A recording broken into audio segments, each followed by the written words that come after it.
Good morning. Today we are going to read Chapter 2 of The Green Ember by S.D. Smith. Um, I have some things over here in the blue that we're going to discuss and talk about after the chapter. Okay, I'm not going to read them now because I don't want to give anything away. But Chapter 2 is called Home in the Hollow. And remember, we left off where Heather was in a tree and the lightning struck and it had caught on fire. So let's see what happens. As the burning limb descended, Heather sprang. She dove onto her brother, gripping him tightly and rolling them both down the sloping grass, away from the blazing maple's limb. The singed fingers of the utmost branches pawed at them as the monster maple's arm smashed into the ground in time with another thunderous boom from the sky. They rolled into a thorn bush on the edge of East Wood as the rain began to fall. Like the blazing branch they had only just escaped, the rain came down suddenly, with no pitter-patter of polite introduction. That means the rain just started coming down really hard. When it says it gave a polite introduction, that means sometimes it starts raining soft and then it gradually gets harder and harder. This is saying the rain just came right down. Lightning split the sky again, this time a little farther off. Pickett woke, eyes wide and gasping for breath. "It's okay, Pickett," Heather said in a rush, loud above the noise. "You're all right." Heather checked him over quickly to confirm her words. For a moment they sat there, staring dumbly at the burning tree, smoke twisting up into the sky as the rain extinguished the blaze from the top. After another boom of thunder and a crackling flash, they ran for it. Even though it was the middle of the afternoon, it was hard to see. With the storm's arrival, a frightening darkness out of the east had descended. The two rabbits ran, hand in hand, slipping and tripping in the driving rain. They were shadows of what they had been only a short time ago when they had crossed the meadow like comets chasing after a star. They were shaken and afraid. They had the whole of the wide meadow to cross in the darkness, soaked and fearful. But in flashes of lightning they could see their elm tree home. Flash! And when it says flash, that means that's when lightning's striking. Father and Mother appeared on the little porch between the wide, smooth roots of the tree. Flash! Mother was holding baby Jack, her face showing worry. Father peered into the darkness. "Here!" Heather shouted. "Flash!" Pickett shouted too, but their voices sounded small in the pounding rain and irregular claps of thunder. "Flash!" Mother pointed. "Rumble! Flash!" And rumble is obviously thunder. Father dashed into the storm. The younger rabbits ducked as the sky was split and lightning fell. Heather saw Father in the bright burst, never ducking, always moving toward them in the darkness, eager, determined, confident. He met them halfway across the meadow. Father paused before them and they stopped. He looked from Pickett to Heather. After a moment's hesitation, put his arm around Heather and motioned for them to follow him back. Heather thought he had almost meant to pick her up, to fold her in his arms and carry her home, but he seemed startled, or half embarrassed, that she wasn't really small enough to carry like that anymore. Nor was Pickett, who was almost her size now. Nearly to the porch, Father glanced down at her. She smiled up at him. Finally, they were on the porch and through the back door. Baby Jack cried in the corner, while Mother met them with blankets, towels, and hugs. "What a fright you've had," she said, unable to keep from making the pleasant, chattering nonsense sounds she used to comfort baby Jack. Sorry, sometimes in these books are typed out, and sometimes they make errors in the book. So a lot of times it's going to say baby Jacks, and it actually should just be baby Jack.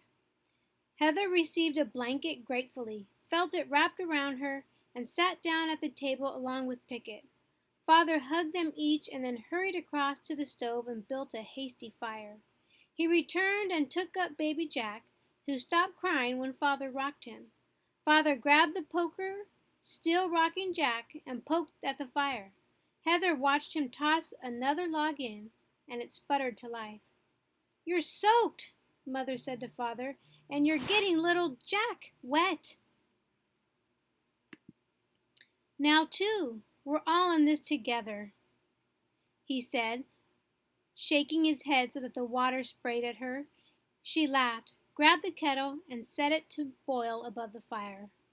"Now both of you come sit by the fire, and I'll bring you some dry clothes," Mother said.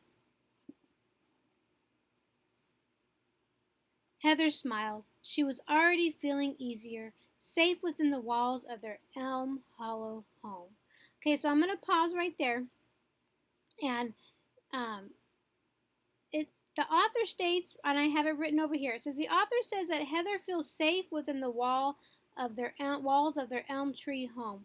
And so I just kind of wanted to talk about that real quick. What makes us feel so safe at home? Or what comforts us at home? Okay?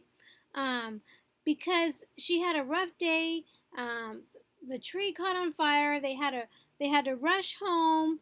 Um, and now that she's home, she's sitting by the fire, and she says she's safe within the walls on her home, of her home. Why do you think that is? Um, I know that when I was growing up, I um, I always felt really comfortable in our living room, and we had a little, like, it wasn't really a fireplace. It was a little black wood burning stove. It looked really old fashioned, and so at night my dad would get the fire going, and I used to like to lay by the fire, and I would always just fall asleep. There was something so comforting about being in my living room. Um, Even my friends would come over from when I was in high school, and they would always say, "Gosh, your house is so cozy. I don't want to ever leave your house." And so this is something we're going to talk about in our book club. What makes you feel so comfortable at home? What makes you feel so safe at home? Okay, so think about that. She and Pickett crossed the floor, dodging Father, who was trying to retrieve his glasses from baby Jack's without breaking them or hurting them. "All right, Jack. Son, please, not my spectacles," he said as Jack cackled mischievously. "Spectacles?" Pickett laughed, taking Jack into his arm. "Why do you call them spectacles?" "That's how most of them talk in the East, where your fancy father is from," Mother called. "They sound awfully sophisticated and clever out that way. Not like us perfectly ordinary folks raised in Nick Hollow." Okay, so that's another point that I want to make. We know that the East used to be beautiful, vibrant. There used to be life there. Now there's not. Now that it's dead, drabby. Um, Nothing's growing. Now, Mother makes a statement saying, "Oh, well, your father, he talks like the people from the East that are very clever, fancy, sophisticated, not like us ordinary folks over here in Nick Hollow." So, what does that tell us about the people or the rabbits that come from the East? What kind of rabbits or people do you think come from the East? If they're talking fancy, clever, or sophisticated, um, would they be people that have a lot of money? Would they be people that maybe think they're better than everybody else? Because she says, not like us ordinary folks, like not like us regular people. So, or regular rabbits. Um, so think about that. What does that mean? Who comes from the East if they're sophisticated, clever, and fancy? Okay, we're finding out a little more information about the East. Pickett smiled and tickled Jack. Mother often teased Father gently about his prim way of speaking. Pickett sat on the hearth, Jack in his lap, his back to the growing blaze. Heather poked at the fire, and it brightened. Pickett smiled, and Jack scrunched his shoulders in delight at the wave of the heat. Heather watched her brothers happily. "Why won't Jack sit with me like that?" "We have a brotherly bond," Pickett said, "based on a mutual promise of protection. I will always be there for Jack, and he will always be there for me." Right, Jack? Jack smiled up at Pickett. He was never more relaxed than when Pickett held him. Heather frowned. Where was Jack today when that burning limb was falling on you and you were out cold? She teased. She had meant it to be funny, but Pickett looked down, then into the fire. I'm sorry, Pickett, she said. I was teasing. I didn't mean anything by it. I can't believe I fainted, Pick said, shaking his head. Never worry, my lad, Father said. It's a weakness of our kind. Rabbits often faint before we can even think about it, and then we take a long time to recover. It's just a weakness. I don't want to be weak, Pickett whispered. He looked into his baby brother's eyes. I'll never let you down, Jack. I'll be strong for you. Heather frowned. It was sweet, yes, but when Pickett talked like that, something twisted in her stomach. I wonder why that is. Soon the kettle was boiling. They were in fresh, dry clothes, and they all sat around the fire at ease as a storm raged outside. Mother poured tea while Father tried to fix his glasses. Mother brought them in each a raisin cake, and Father, setting down his glasses in surrender, began to fill his pipe. Heather loved the smell of Father's pipe. When he blew smoke rings, she always thought of it as magic.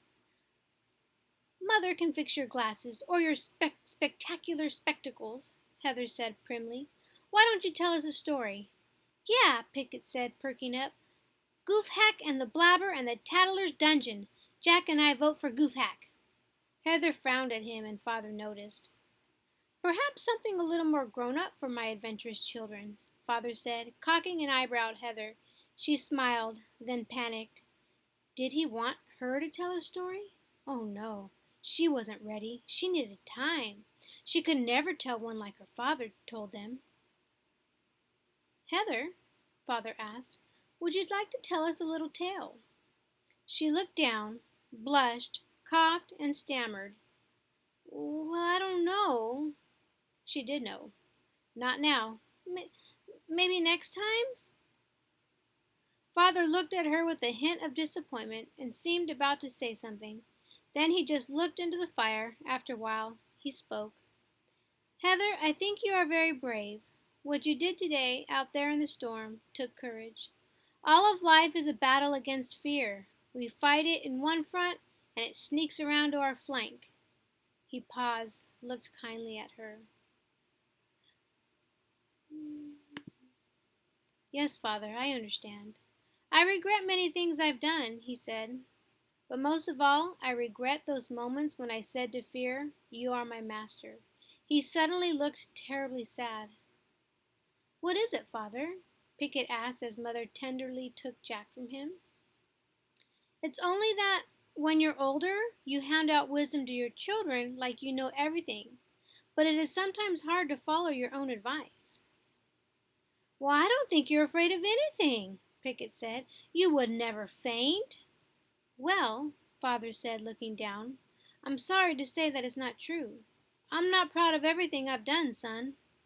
Mother's soothing noises could be heard from across the room where she quieted baby Jack for bed. What about that story, Father? Heather said. A story about bravery. A story to make us brave, Father said, nodding and laying down his damaged glasses. He rubbed his eyes, cast a glance at Mother, then stared into the fire. Heather and Pickett exchanged quick glances. This felt different than their father's usual fireside tales. How about if I tell you a true story? Father said, still staring into the fire, as if searching for the thread of the tale inside the bobbing, jagged edges of the flames. Mother came to stand beside Father, baby Jack asleep in her arms. Father looked up at her, and a knowing look passed between them. Heather had seen this many times, how they spoke without words. Father's eyes asked a question. Mother nodded, smiling sadly. She sat down in the rocking chair and hummed the beginning of a sad melody. Well, Heather thought, the melody was something more than sad, but not less than sad.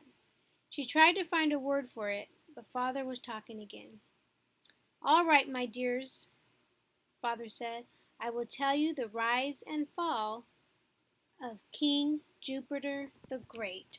Okay, so I just have a few things I want to talk about.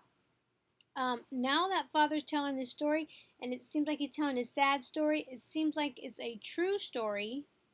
Um, and I'm wondering, because he says, I will tell you of the rise and fall of King Jupiter the Great. I'm wondering if this has anything to do with the East and why the East is no longer thriving. So that's something I want you guys to think about, and I want you to be ready to talk about it at our book club meeting.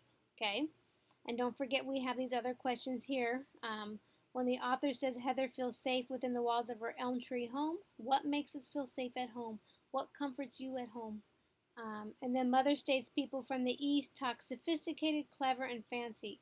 What kind of rabbits do you think come from the East? Okay, so just have that in mind when we um, talk about our chapter 2. Okay, have a good day, everyone.